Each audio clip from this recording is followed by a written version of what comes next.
Bonjour, bienvenue sur ce point bourse du 16 avril 2024. Alors aujourd'hui, on va faire un petit point focus sur les 40 actions du CAC 40 et on va commencer par l'indice. Alors juste avant de commencer, au niveau du Dow Jones et du Nasdaq, c'est plutôt stable hein, à la mi-séance, mais on a toujours la confirmation qu'on est plutôt en phase de consolidation hein, sur un peu tous les indices, que ce soit le DAX, le CAC, le Dow, le Nasdaq, on est plutôt ces derniers jours orienté à la baisse.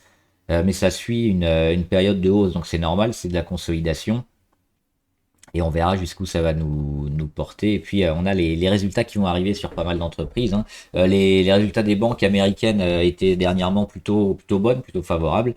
Au niveau des chiffres, rien d'extrêmement pertinent hein, aujourd'hui. Et puis on aura un discours de Powell normalement à 19h15 ce soir peut-être que ça fera bouger un peu les choses. Alors avant de commencer, comme d'habitude, je rappelle que les informations et analyses données sur cette chaîne sont données à titre indicatif et ne peuvent pas être considérées comme un conseil en investissement. L'investissement en bourse est risqué et vous êtes responsable de tous les investissements que vous faites. Le CAC 40, donc, qui vient de casser son petit support. Ici, à 7976, hein, on avait méché dessus une fois, deux fois, trois fois, le 10, 11 et 12 avril.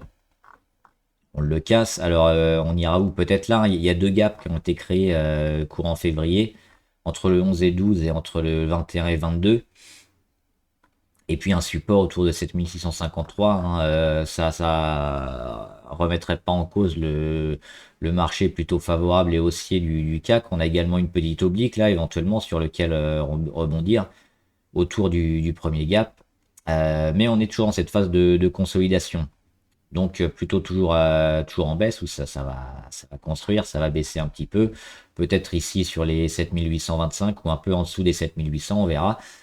Et il faudra donc les résultats des entreprises peut-être pour booster un peu les choses sur le CAC, notamment LVMH, hein, première pondération du CAC, il y a les résultats dans quelques minutes, qui sont peut-être déjà tombés même quand vous regarderez cette vidéo. Au niveau des indicateurs, on a encore un peu de marge, hein, on sent que la conso est pas terminée, ça a le risque de durer quelques jours.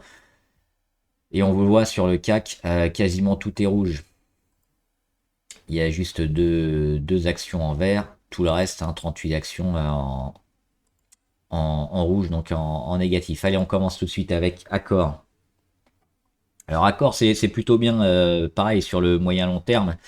On sait que les Jeux Olympiques devraient faire bénéficier pas mal de valeurs, dont Accor. Elle est rentrée récemment au CAC 40, donc elle a une belle progression, on le voit ces derniers mois. Il y a un petit gap ici qui, je pense, devrait être comblé, je vais y arriver, sur les 38,03. Là, on y va tout droit, hein. Ce sera certainement une zone qui va être travaillée quelques jours. Et puis peut-être une bonne valeur à acheter dès qu'elle se relancera. Et c'est pareil, on regarde la MACD, hein, on est en phase de consolidation. Donc c'est probablement quelques jours comme ça à oublier ou quelques semaines. Et puis se remettre dessus peut-être courant mai. Alors on sait qu'il y a la saisonnalité aussi après les dividendes. Il y a beaucoup d'actions qui sont un peu délaissées et puis on a un mois de mai et de juin relativement mauvais. Ça dépendra hein, du secteur et même des entreprises. On a certaines qui peuvent être à contre-courant.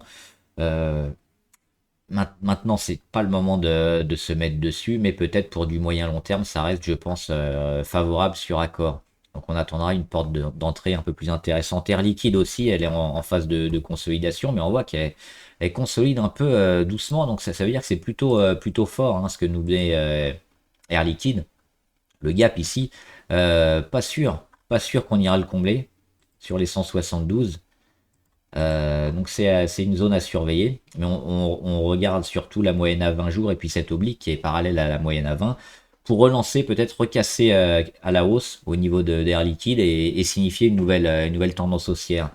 Mais c'est comme la plupart des actions sur le CAC ces prochains jours, on va plutôt vers de la conso, donc éviter probablement d'acheter, et puis on attendra un signal de reprise sur Airbus.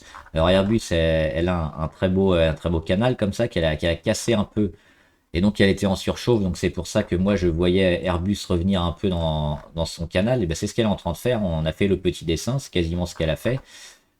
Pour revenir, bah où sur le support autour des, enfin c'est pas vraiment un support, mais c'est une zone autour des 153. C'était l'objectif hein, quand on en avait parlé il y a plusieurs mois. Donc l'objectif c'est surtout de revenir ici peut-être sur cette oblique verte, hein, autour des 150, 155, on n'est pas loin. Ça reste haussier pareil, mais à court terme, ça demande aussi beaucoup de conso. Donc c'est comme les actions qu'on a vues précédemment. C'est éviter de rentrer maintenant, ou alors si on vise le long terme, et même à court et moyen, on va plutôt attendre la fin de la baisse et puis un début de reprise. ArcelorMittal, alors, alors je crois que c'est la Deutsche Bank qui l'a dégradé aujourd'hui, qui a dit que la plupart des bons chiffres et des bonnes nouvelles étaient déjà dans le cours et qui s'attendait maintenant plutôt à des soucis et à une baisse d'ArcelorMittal, notamment avec la demande chinoise qui est pas énorme. Et donc Arcelor qui aurait du mal à performer et avoir des bons chiffres. Du coup, on a eu un gros gap baissier, on le voit ici. On a fait aussi un triple échec. Hop, ici, sur sa résistance, hein, c'est laquelle? Bah, c'est les 26, 26, 20. Une fois en décembre, une fois en février, une fois, enfin plusieurs fois même en avril. Donc triple échec, on retourne sur le support, mais le support il tient pour l'instant les 23,50. Donc on est toujours dans un range à ce stade et on attend que ça pète. Mais alors là, avec la dégradation de Deutsche Bank, la moyenne à 200 qui a cassé et puis le support qui pourrait être cassé, euh, on n'est pas à l'abri d'aller exagérer un peu sur ArcelorMittal, voire beaucoup. Un petit support éventuellement ici, qui pourrait être intéressant pour du long terme, je pense, si vous croyez en ArcelorMittal, cette zone-là, entre les 20 et les 21 peut-être, ça pourrait être bien, mais là, on risque d'avoir quand même une période un peu compliquée sur Arcelor, je pense. Donc c'est pareil, on sera plutôt en mode attente. AXA, c'est relativement propre, hein. On voit aussi la conso qui s'est mis en place depuis fin mars. Et on a une conso relativement faible, relativement lente. Ça veut dire quoi? Ça veut dire que le titre est plutôt fort et on devrait garder cette tendance. Alors, le problème, c'est quoi? C'est qu'on peut avoir une période un peu comme ça de latéralisation où pendant 3 mois, 6 mois, 9 mois, il se passe rien. Mais à moyen long terme, on risque de se retrouver plus haut. Donc, plutôt intéressante, AXA, plutôt forte, plutôt favorable. Mais c'est pareil, à court terme, on est dans cette phase de consolidation qui est même pas à la moitié. Donc, je pense que alors déjà, en termes de temps, en termes d'intensité, peut-être que les 33 vont tenir, hein, mais je serais pas étonné qu'on aille peut-être un peu plus bas. Mais c'est pareil, il faut attendre, hein, si on est court terme et puis même long terme. Il y aura certainement des prix un peu plus bas à acheter, je pense, ces prochains jours. Mais dans une optique moyen-long terme, oui, AXA, elle coche un peu tout au niveau des assurances. C'est une action très forte. Et elle devrait bien finir l'année. Maintenant, le milieu de l'année et puis la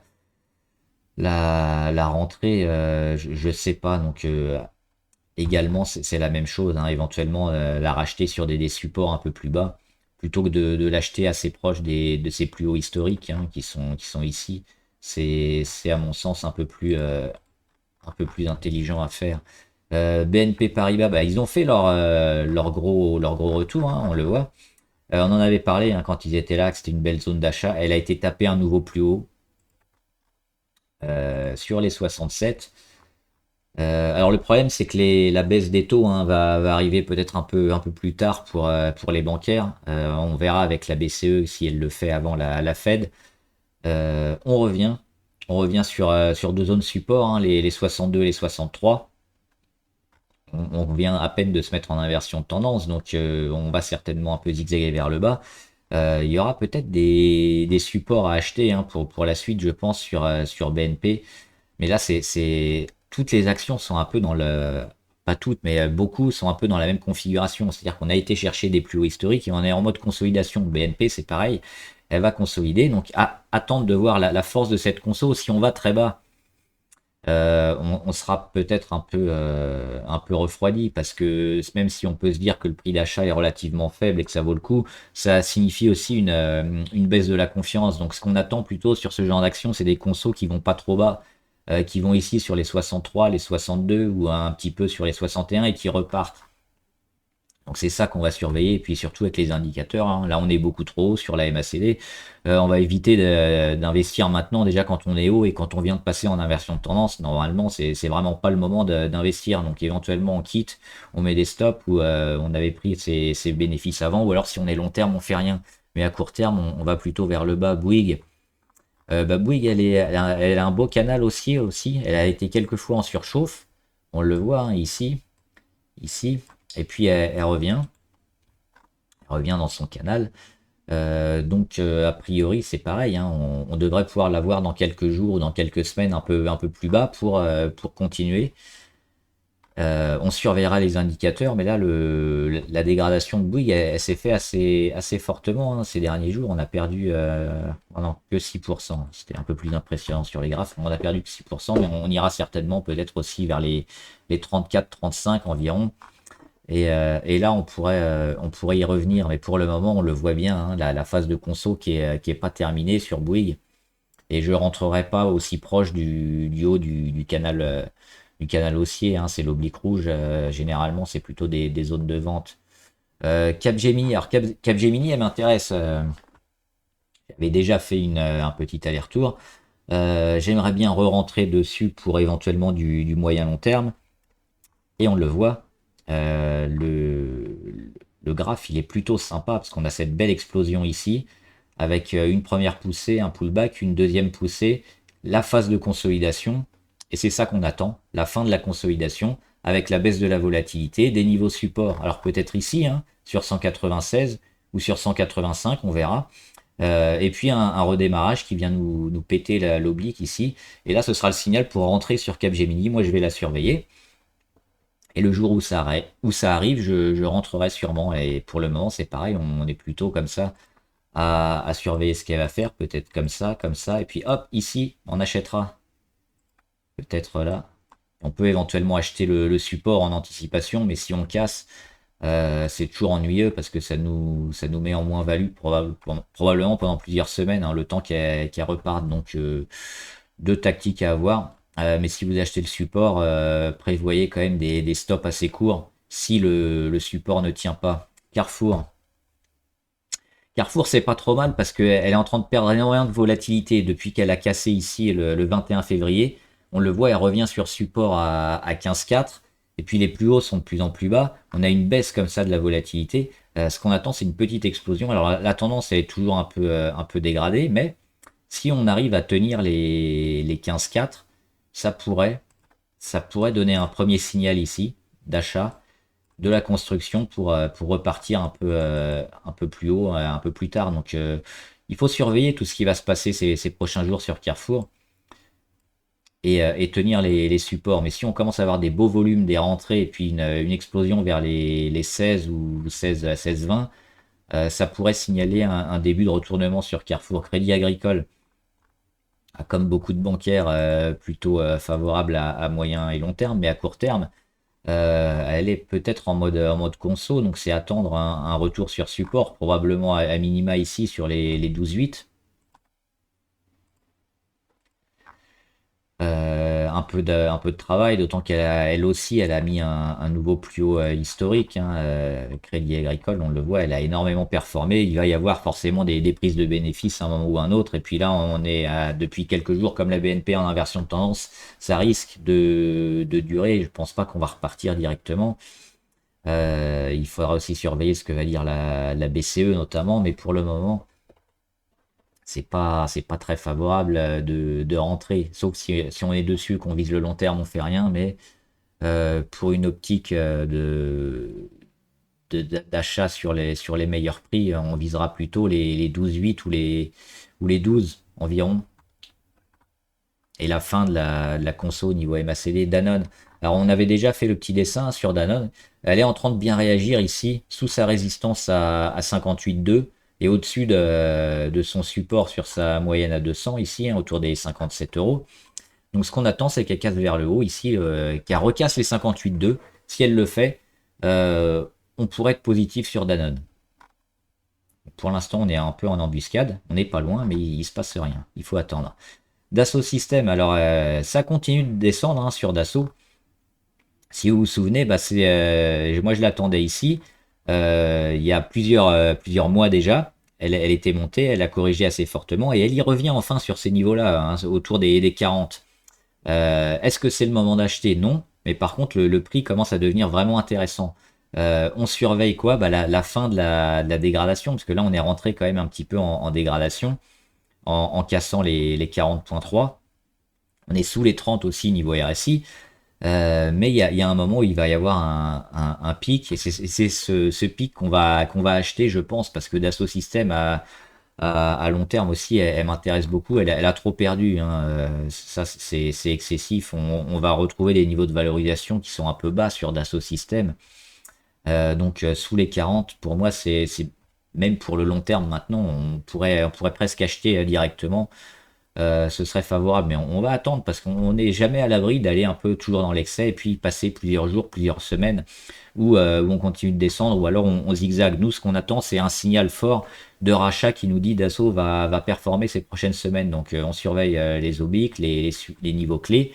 Pour l'instant, il n'y a rien, mais on est dans des niveaux de valorisation relativement faibles. Donc l'achat sera probablement intéressant à faire prochainement sur Dassault Systèmes. Edenred, il y a eu plusieurs affaires, hein, notamment de fraude, probablement des amendes à venir.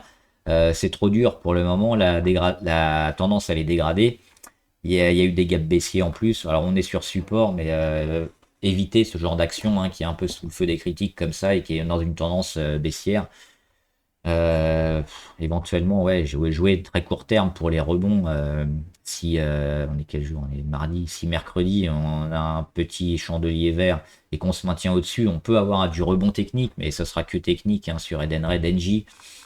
Euh, Moi, sur NJ, je m'attends à de la latéralisation et pas mal de mois où il va pas se passer grand-chose. Donc, c'est ce qu'elle est en train de faire. Est-ce qu'elle va aller sur les 16,64? Je pense pas. Je pense qu'on va zigzaguer autour des 15,5. Mais la tendance est plutôt correcte quand même. Mais si on dézoome, oui, c'est ça. C'est un peu une période de range où on a eu une période quand même très, très forte pendant plus d'un an, hein, entre 1 et 2 ans, où on a monté. Maintenant, on va probablement se mettre sur ces niveaux-là où il va y avoir où les acheteurs et les vendeurs vont se battre et finalement on va pas lancer de tendance forte, a priori. Moi c'est comme ça que je le vois. Essilor, alors toujours plutôt très costaud, hein, sur Essilor. Les niveaux qui ont été cassés récemment ici, si on y revient, devront être achetés, c'est-à-dire les 188, 185, 188. C'est des bons niveaux à acheter. On n'est pas loin d'y revenir, parce qu'on voit, hein, il y a une phase de conso qui est en train de se mettre en place. Euh, c'est pareil, attendre la fin. On va même peut-être pas revenir sur les 188, hein, sur Essilor. On commence déjà à voir, on le voit ici, une petite zone, hein, qui est défendue. On surveillera les indicateurs, mais ça pourrait repartir un peu avant tout le monde. Elle est plutôt recherchée comme action, plutôt favorable. La tendance moyen terme et long terme est assez forte. Donc plutôt intéressant à acheter si elle recasse, hein, son oblique ou la moyenne à 20 probablement. On attendra peut-être encore quelques jours pour avoir la confirmation, mais elle est plutôt favorable par rapport à la majorité des autres valeurs du CAC 40. Eurofin, alors on en avait parlé il y a quelques jours. Eurofin, notamment avec cette cassure de résistance qui devient plus ou moins support, hein, c'était les 59. On est en train de les tenir, on est en train de les travailler. On voit c'est assez disputé. C'est plutôt favorable. Alors moi j'ai fait un aller-retour rapide parce que j'ai dérisqué une grosse partie du portefeuille, notamment avec les chiffres sur l'inflation américaine, hein, sur le 3,8. Ça c'était le chômage ou c'est l'IPC notamment, l'IPC qui était assez élevé et donc qui allait reporter les baisses de taux. Donc il y a beaucoup d'actions comme ça que j'ai dérisquées. Eurofin en faisait partie. Euh, à long terme, on aura peut-être ce retournement, mais à court terme, on va attendre la fin de la bagarre un peu entre les vendeurs et les acheteurs. Euh, Parce que là, c'est un peu tendre et le contexte économique est pas trop favorable. Et là, elle était en train de lancer un petit peu quelque chose et il y a tout ça qui lui est tombé dessus. Donc, est-ce qu'elle fait partie des actions fortes capables de surperformer un marché qui est plutôt baissier, qui va être en consolidation? Ben, on regarde. Pas vraiment, parce qu'il se passe rien, elle est en train d'attendre, alors qu'on a d'autres actions qui vont continuer comme ça à grimper et à monter chaque jour, et le contexte, ils en ont rien à faire. Donc c'est pour ça que Eurofin, elle me fait pas particulièrement plaisir, et elle donne pas trop de signaux de force. Hermès, première indication sur le luxe, donc on l'a dit en début de vidéo, LVMH qui donne ses résultats. Donc on étudiera les résultats hein, qui vont être donnés, qui sont donnés maintenant. Et le luxe qui pourrait monter ou descendre avec, hein, avec Christian Dior également. Donc ça va être primordial, je pense. Et ça pourrait même aider tout le CAC 40. Alors sur Hermès, on le voit aussi, la consolidation, elle est très faible, très lente. C'est aussi un signal de force, donc plutôt intéressant. Euh, on attendra plutôt demain pour voir la réaction des marchés sur LVMH. On aura probablement la même sur Hermès, à savoir si c'est plutôt des bonnes nouvelles et des chiffres intéressants. Ce support-là à 2246 pourrait tenir sur le luxe. A contrario, on reviendrait vers les 2100, peut-être à acheter. Donc soit un début de renouveau à acheter dès maintenant, dès demain, dès après-demain, soit si les résultats d'LVMH sont mauvais, un retour vers les 2100. Kering, alors Kering, c'est à oublier, hein, ça fait des mois que je dis que c'est catastrophique, depuis notamment ici. Septembre 2023, on casse des niveaux pivots importants, on est en situation baissière, il n'y a rien à faire. Alors on a eu une tentative de sortie, mais ça a été raté.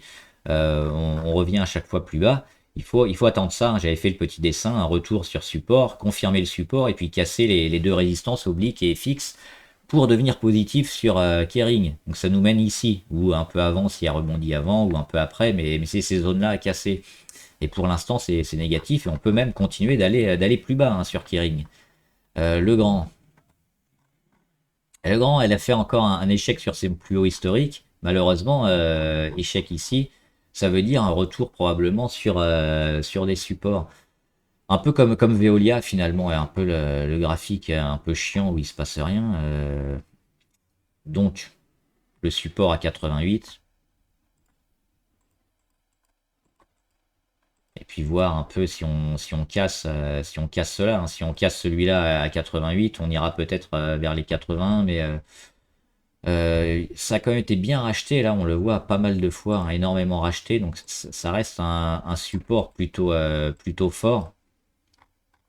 Donc éventuellement acheter, si on y revient, pour jouer encore du rebond technique pour une nouvelle attaque de résistance. Mais sinon, c'est plutôt neutre. Ce que nous fait le grand est plutôt en forme de range.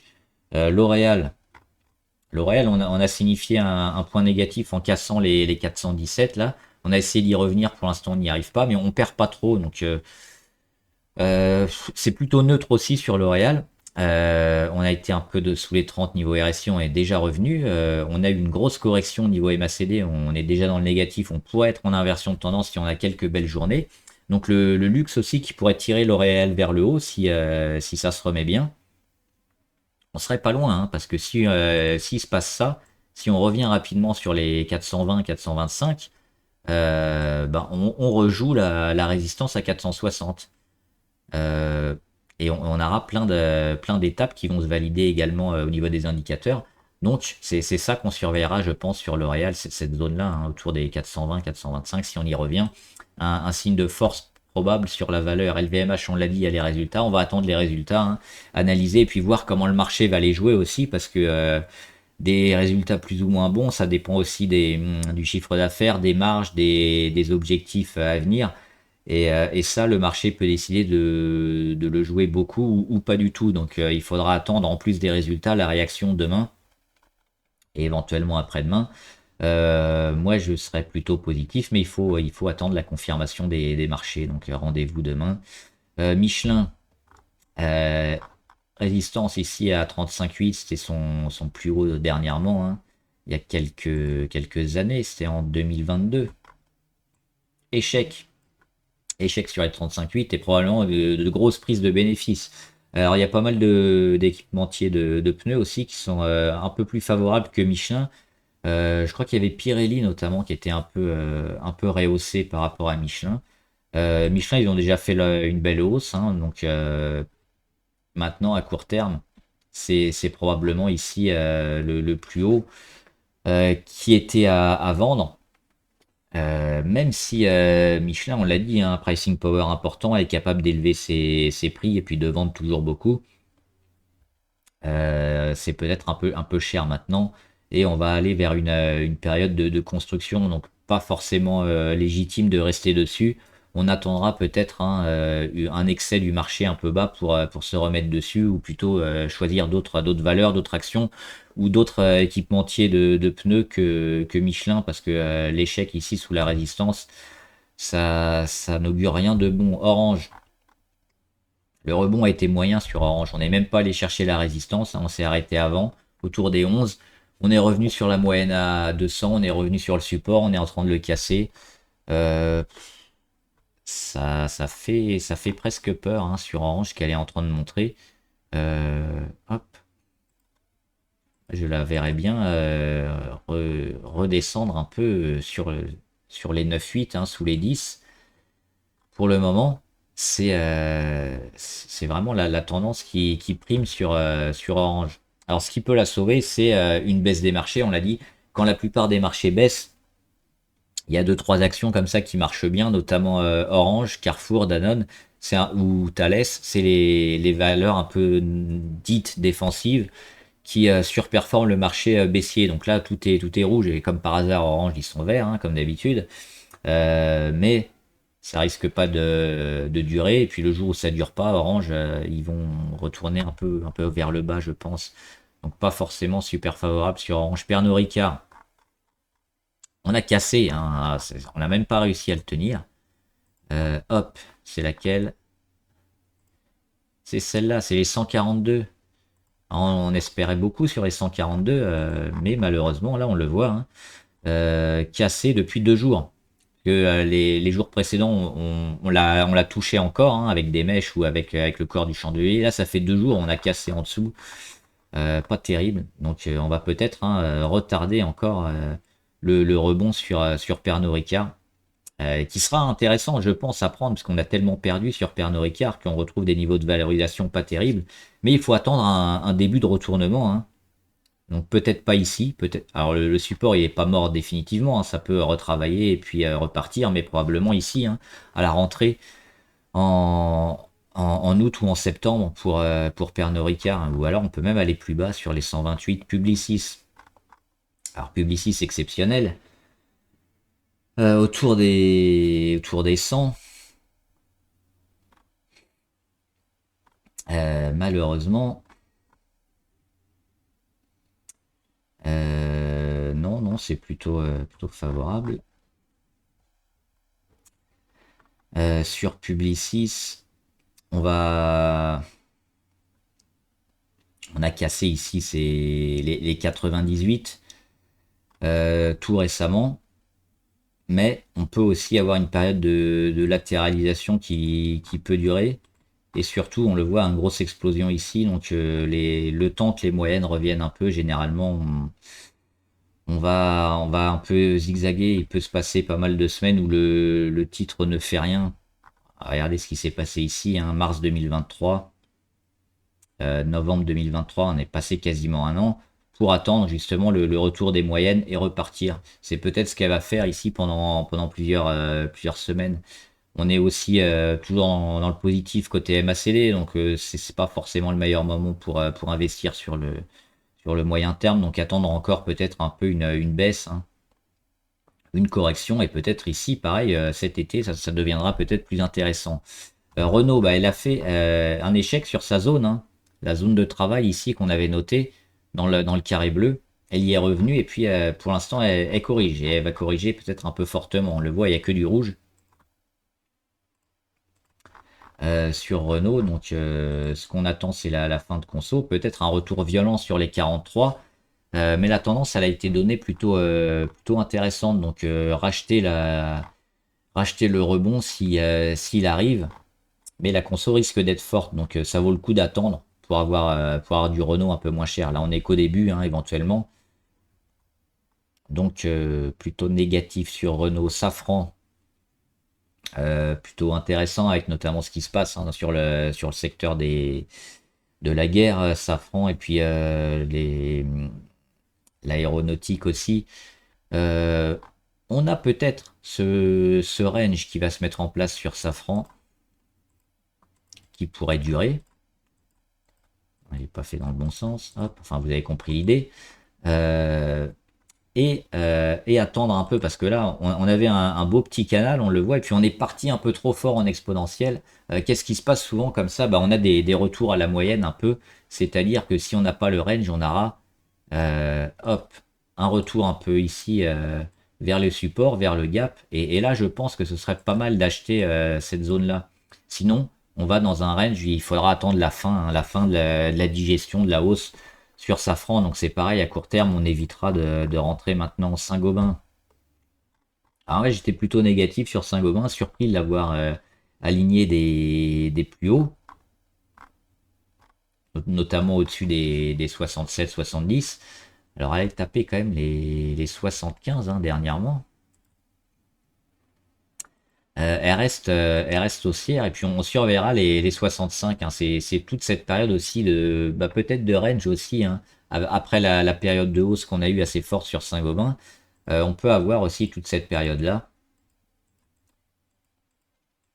Pourquoi? Bah pour attendre le retour des moyennes les plus grosses. Et une fois qu'on a un contact avec celle-là, repartir. Maintenant, il faudra voir le niveau hein, économique de croissance un peu macroéconomique sur pas mal de pays parce que Saint-Gobain elle est assez dépendante de ça, des chiffres, hein, de la croissance parce que la construction elle va avoir besoin de pays qui vont utiliser ses services et les pays en développement et les pays à forte croissance vont l'aider. Mais si on rentre en récession, bah Saint-Gobain il ira plutôt vers le bas. Alors pour l'instant la croissance molle ça suffit à Saint-Gobain pour monter. On est quand même monté assez haut, je pense. Et je trouve que c'est valorisé à un peu cher pour moi. Donc moi, j'attendrais plutôt éventuellement même un retour ici sur les plus hauts de 2022, autour des 63. Parce que je trouve l'action un peu trop chère actuellement. Sanofi négatif, hein, sur Sanofi, elle a fait une tentative, elle a réintégré. Alors là, il y a une grosse baisse de volatilité. On va enlever hop, les petits dessins. On le voit hein, sur Sanofi. On a ce travail ici qui est en train de devenir beaucoup plus petit. Mais la tendance moyenne à 200, on le voit qui est baissière hein, ici, qui va aller comme ça. Euh, Compliqué. Moi, je m'attendrais plutôt à un retour ici et puis éventuellement, si on veut du Sanofi, viser les 80. Parce que là, la tendance, de toute façon, elle a été annoncée très mauvaise. Alors, il y a eu quand même un rebond technique pour combler les deux tiers du gap, mais elle avait pris un retard considérable, notamment à cause de son manque d'implication dans la recherche et le développement, qui lui fait perdre beaucoup de marché à moyen terme. Donc elle a recommencé à mettre de l'argent là-dedans, mais ça va mettre beaucoup de temps avant de porter ses fruits. Donc c'est pour ça que moi, Sanofi, c'est une action sur laquelle je vais pas trop m'intéresser toute l'année 2024. Il faudra y revenir après parce qu'il y a les autres qui ont pris un peu d'avance, qui vont sortir plus de produits de thérapie. Et donc Sanofi, elle a pris un retard, hein, annoncé ici au mois d'octobre 2023, qui risque de durer toute l'année. Donc il faut que le temps qu'elle mange un peu son pain noir et puis qu'elle revienne ici sur les 80 avant de redevenir intéressante. C'est mon analyse. Schneider, bah, elle le fait aussi le range. Hein, donc pareil, la même stratégie. Attendre le travail de sortie du range vers le haut ou vers le bas et peut-être un retour sur les 182. Alors le côté positif, on voit aussi que la conso sur Schneider Electric, on était relativement haut quand même. Là, on revient quasiment sur la ligne des zéros et on a quasiment rien perdu. Donc là aussi, c'est un signe de force. C'est plutôt intéressant, mais comme d'habitude, hein, les moyennes sont un peu écartées, donc ça risque de mettre plusieurs mois à revenir et à relancer une tendance forte et haussière, donc à reporter l'achat de plusieurs mois.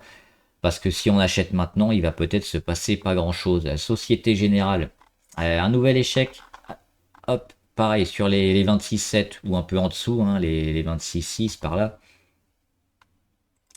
Échec au mois de février 2023, août 2023, septembre 2023, et puis là, hop, on mèche dessus en avril 2024.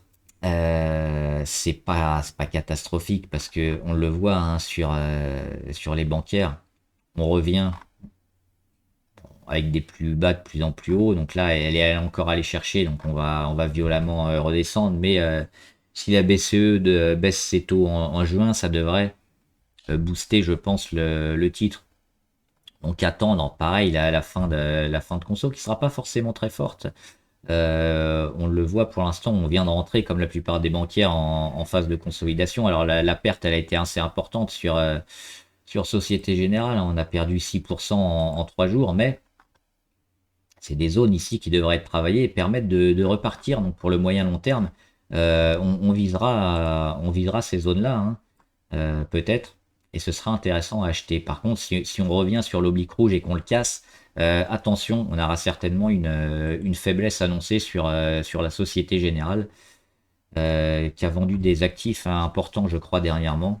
À voir comment le marché va réagir, si c'était une bonne vente ou pas. Stellantis, pareil, c'est un très beau canal haussier dont elle est sortie un peu en flèche dernièrement, trop, trop rapidement, hein. Quand on part comme ça en exponentiel, ça demande des consolidations. C'est ce qu'elle est en train de faire, c'est le petit scénario qu'on avait. Et donc, ce qu'on attend maintenant, c'est la digestion hein, en plusieurs fois pour revenir sur les 22 euros environ, hein, 21,89, donc cette zone-là, qui va permettre un peu à. Donc déjà, on a ici les prises de bénéfices qui étaient beaucoup trop, hein, si on dézoome. On le voit, hein, on a un cours comme ça qui monte, et puis là, boum, bah, ça explose ici.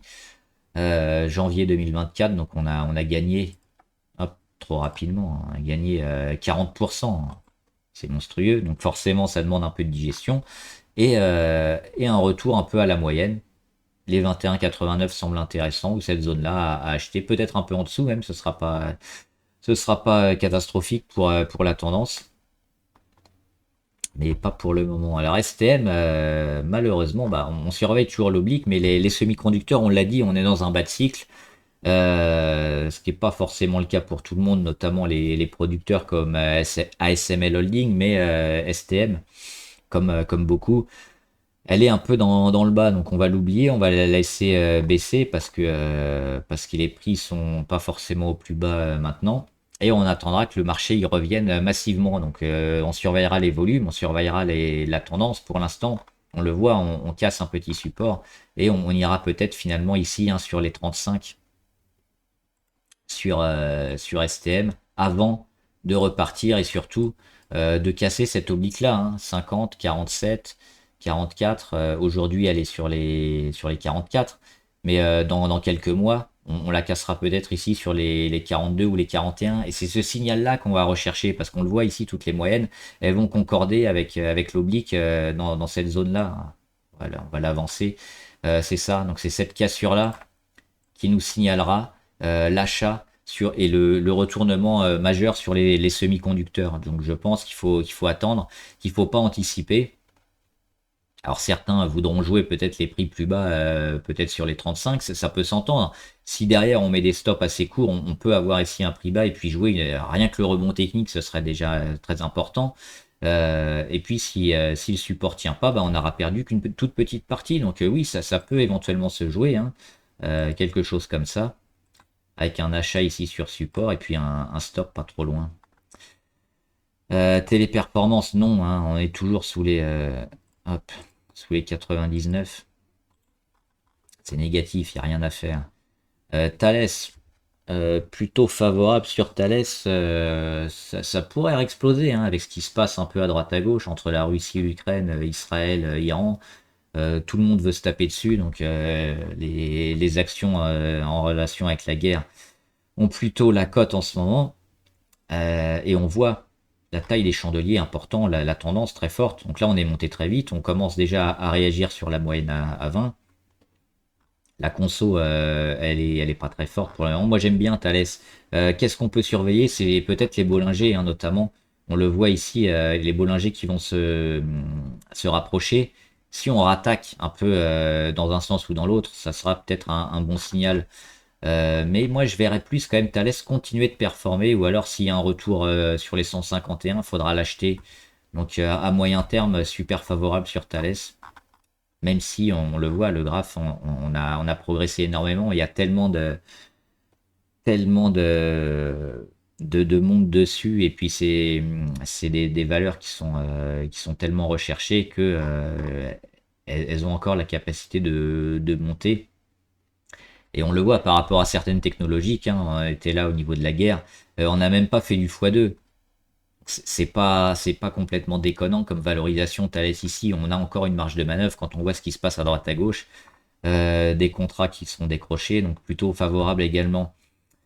Total, alors on n'a pas fait le Brent, hein, le Brent qui est plutôt toujours dans le haut de la figure, qui latéralise, mais tellement haut. Ça reste super intéressant pour les pétrolières. Alors, nouveau plus haut historique sur Total. On a un peu dégradé, mais on voit une mèche basse, hein, ça a été racheté durant la séance. Moi, ce qu'on avait noté, on l'avait noté ici, hein, le gap et puis la cassure, on avait dit que ça s'achetait, hein, sur les 63 à court terme. Donc là, elle est bien montée. Ce qui serait intéressant sur Total, c'est de racheter le pullback. Donc là, on a signifié quand même hop, une belle montée, presque en ligne droite, hein. On a pris que quelques jours pour digérer. Donc c'est quoi? C'est un retour peut-être ici, hein, autour du gap, autour des 63, et, euh, et un rachat. Ah, ah, c'est un peu le bordel, on va enlever tout ce qu'on a décoré. Hop, donc c'est un achat sur ces zones-là, hein, autour des 63, 64. Toujours en regardant le Brent, parce que si le Brent descend vers les 70, il faudra peut-être se poser la question, et les pétrolières vont être bazardées. Mais si on reste autour des 80, 82, 90, total, ça se rachètera ici. Donc là, on va laisser la consolidation se faire, et surveiller le Brent également. Une e-buy plutôt favorable, hein, parce on est venu buter plusieurs fois sur les 72, et puis là, on a enfin réussi à le casser. Donc moi, je serais plutôt dans une tendance haussière sur une eBay pour aller rechercher la résistance à 85. Là, ça fait quelques jours qu'elle est en train de travailler ici. Euh, on le voit, ça perd rien. Les moyennes sont gentiment en train de remonter. Plutôt super favorable sur une eBay, hein, pour aller casser tout. Alors si on recherche un peu plus de prudence et qu'on veut attendre le dernier moment, on peut surveiller ici, hein, l'oblique RSI notamment, et la cassure de l'oblique RSI, mais ça risque de partir avant, et d'avoir déjà retrouvé le titre autour des 77, peut-être le jour où on viendra casser. Veolia.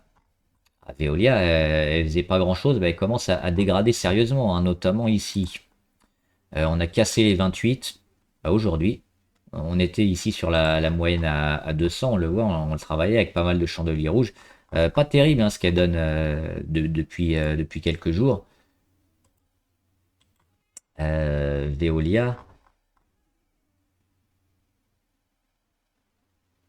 Il y a clairement une tendance qui est en train de peut-être de se retourner, hein, sur Veolia.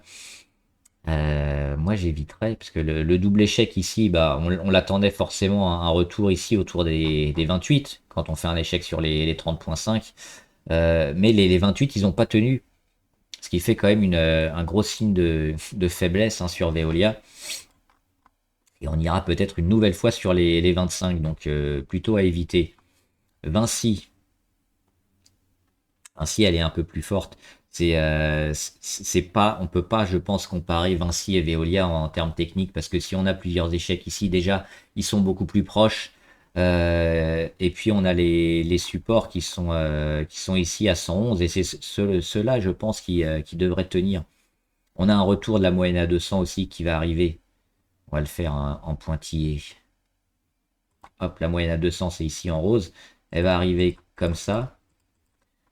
Sur support à 111,3. Donc dans quelques jours, on va avoir une concordance de plein de choses qui doit permettre au titre de repartir.